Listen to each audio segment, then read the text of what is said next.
इस वक्त मध्य प्रदेश से बड़ी खबर आपको बता दें, जहां पर एटीएस और एनसीबी ने बड़ा एक्शन लिया है। इंडस्ट्रियल एरिया बागरौदा पठार में कार्रवाई की गई है। गुजरात एटीएस और दिल्ली एनसीबी ने निजी फैक्ट्री पर छापेमार कार्रवाई की है।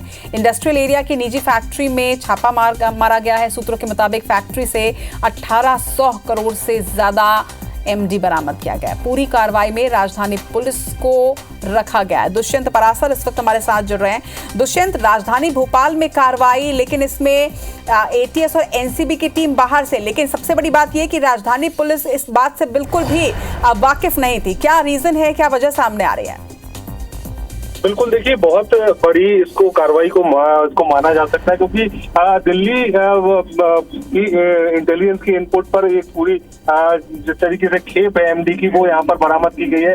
जिस तरीके से सूत्रों के हवाले से जो हमें जानकारी मिली है, उसमें ये साफ तौर पर कहा गया है कि 1800 करोड़ से ज्यादा की एमडी यहाँ पर फैक्ट्री में बरामद की गई है। तो ऐसे में एक नशीला पदार्थ जो है वो कहीं ना कहीं देश भर में सप्लाई किया जा रहा था। तो ऐसे में एक अंतरराष्ट्रीय स्तर पर इसकी 1800 करोड़ से ज्यादा की कीमत है। और अगर कार्रवाई की बात की जाए तो दिल्ली और गुजरात की एटीएस ने कार्रवाई की है, एसीबी ने कार्रवाई की है दिल्ली की। तो ऐसे में एक बड़ी कार्रवाई इसको रखा गया है। और भोपाल क्या एमपी की पुलिस को भी इसकी जानकारी नहीं थी। जब कार्रवाई शुरू हुई तब हड़कंप मचा, भोपाल की पुलिस वहां पर पहुंची, लेकिन भोपाल की पुलिस को भी इस पूरे दायरे में अंदर नहीं जाने दिया जा रहा है। तो ऐसे में एक बड़ी कार्रवाई इसको कहा जा सकता है। और जिस तरीके से अब तक मध्य प्रदेश में जिस तरीके से इस तरीके की कार्रवाई जो की गई थी, उन कार्रवाइयों में सबसे बड़ी कार्रवाई इसको कहा जा सकता है, क्योंकि अभी तक फिलहाल इस कार्रवाई के पहले ऐसी कोई भी बड़ी कार्रवाई जो है अब तक सामने नहीं आई है। तो ये जरूर कहा जाए कि इतनी बड़ी कार्रवाई मध्य प्रदेश की राजधानी भोपाल में एक बड़ी